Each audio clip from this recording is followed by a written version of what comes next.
How's it going, everybody? Hey, this is the third video that I'm posting as a replacement to today's class due to the snow. Remember, at the very start of class next week, I'm going to give you a quiz over each of these three videos, and then you need to make sure that you've mastered these principles.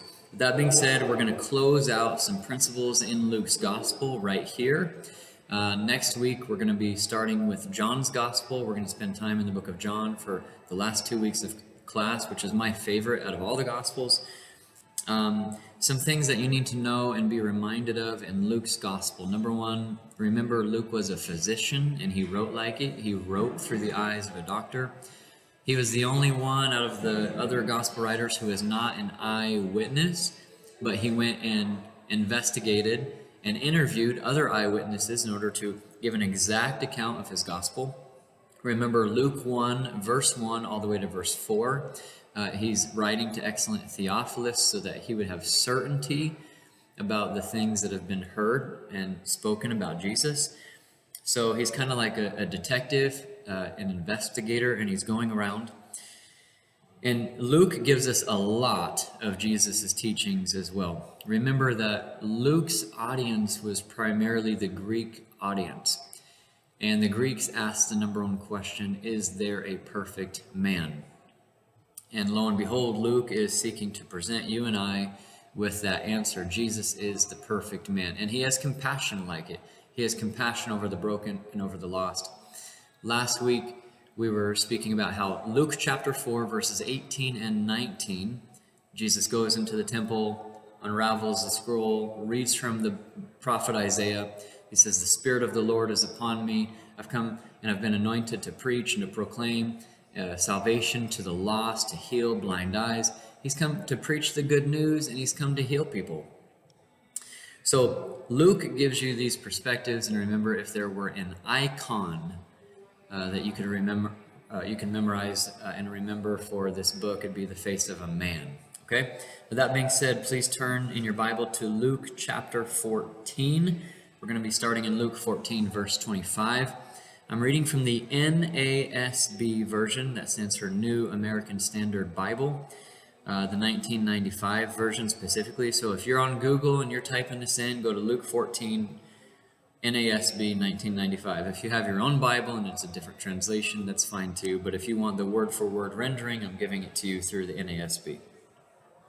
Luke 14, verse 25 says this, now large crowds were going along with him, and he turned and said to them, and maybe you caught this in one of your other books, Jesus Behaving Badly by Mark Strauss. Mark Strauss brings up this point, why would Jesus say the things he's about to say here? Verse 26, Jesus says, if anyone comes to me and does not hate his own father and mother and wife and children and brothers and sisters, yes, and even his own life, he cannot be my disciple. Whoever does not carry his own cross and come after me cannot be my disciple. For which one of you, when he wants to build a tower, does not first sit down and calculate the cost to see if he has enough to complete it?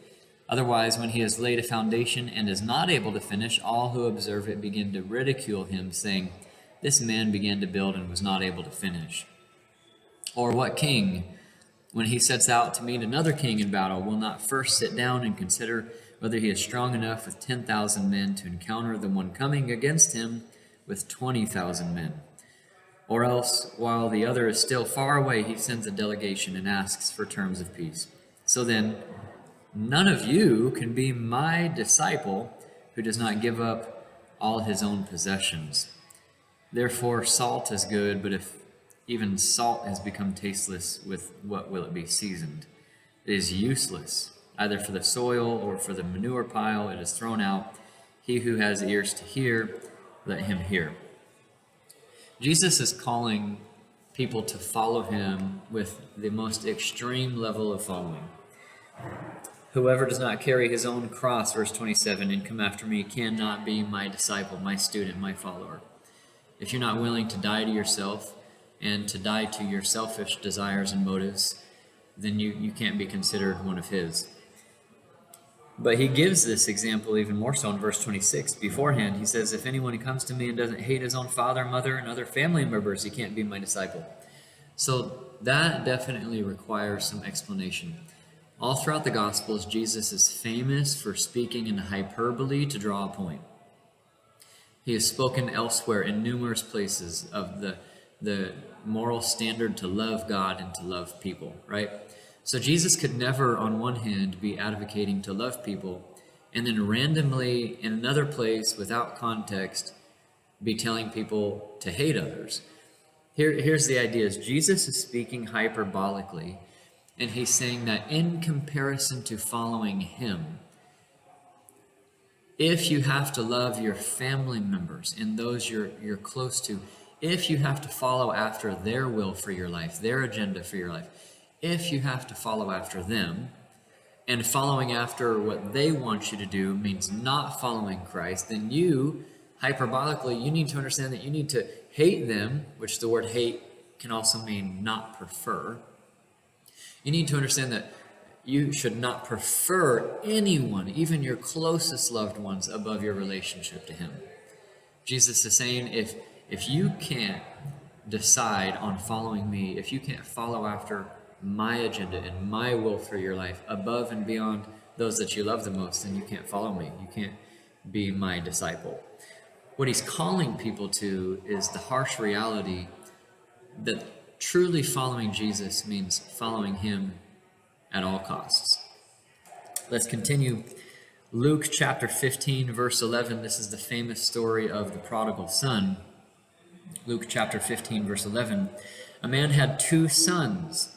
The younger of them said to his father, "Father, give me the share of the estate that falls to me." So he divided his wealth between them. And not many days later, the younger son gathered everything together and went on a journey into a distant country, and there he squandered his estate with loose living. Now when he had spent everything, a severe famine occurred in that country, and he began to be impoverished. So he went and hired himself out to one of the citizens of that country, and he sent him into his fields to feed swine, to feed pigs. And he would have gladly filled his stomach with the pods that the swine were eating, and no one was giving anything to him. But when he came to his senses, literally when he came to himself, when he found himself, he said, "How many of my father's hired men have more than enough bread, but I am dying here with hunger? I will get up and go to my father, the one that I left, the one that I asked for the estate, the one that I arrogantly just wanted to take his money and leave town. I will get up and go to my father and will say to him, 'Father, I have sinned against heaven and in your sight. I am no longer worthy to be called your son. Make me as one of your hired men.' So he got up and came to his father, but while he was still a long way off, his father saw him and felt compassion for him, and ran and embraced him and kissed him. And the son said to him, 'Father, I have sinned against heaven and in your sight. I am no longer worthy to be called your son.' But the father said to his servants, 'Quickly bring out the best robe and put it on him, and put a ring on his hand and sandals on his feet, and bring the fattened calf, kill it, and let us eat and celebrate. For this son of mine was dead and has come to life again. He was lost and has been found.' And they began to celebrate.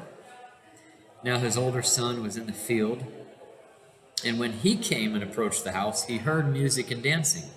This is the older son who didn't take the money and leave. This is the older son who's remained respectful and faithful. Verse 26, "And he summoned one of the servants and began inquiring what these things could be.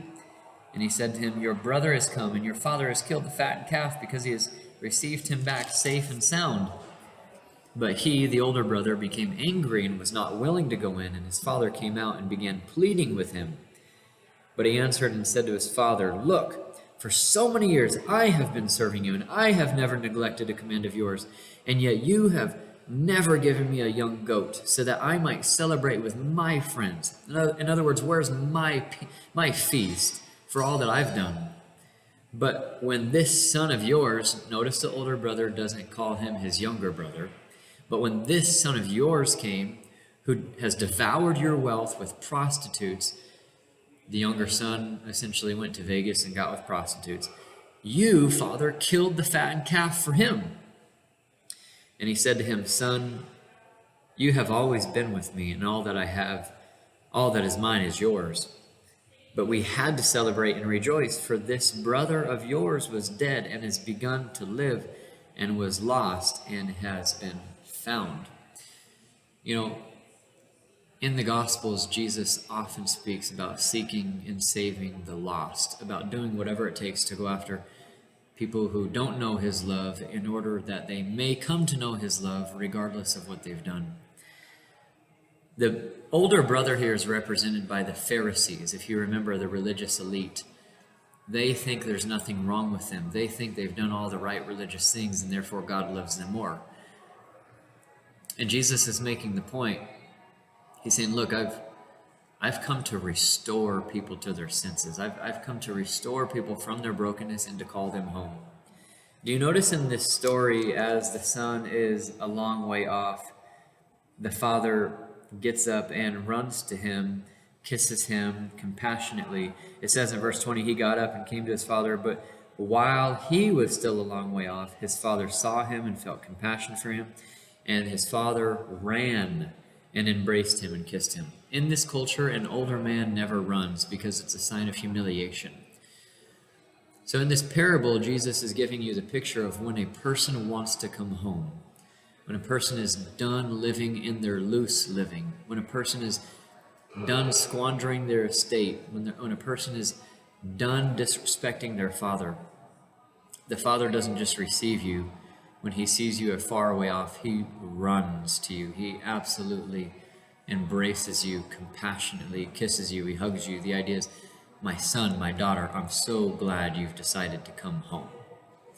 And that's what Jesus' ministry is all about. For those who, like the Pharisees, the religious elite, the prideful, when they don't see their need for Jesus, there's no reason to come home. But for those who are broken and humbled because of their sin, they realize the only place to go is to actually come home, and that's where God meets them. So we have read these two stories in Luke. I'm going to ask you some quiz questions over the two things that we have read here. I also would like you to read Luke chapter 21, verses 10 through 38. Luke 21, 10 through 38. Things to come and the return of Christ. I'm going to give you a quiz question on those verses. And then I want you to read the resurrection account, Luke chapter 24, verses 1 all the way to 53, some of the details of the resurrection. I'm going to ask you a question on the resurrection, a question on the return of Christ, a question on the prodigal son, and a question about true discipleship and what it means to really follow him, even if your loved ones disagree with it. So, that's what this video is all about. I hope you all do well on the quiz. We'll see you next week. Take care.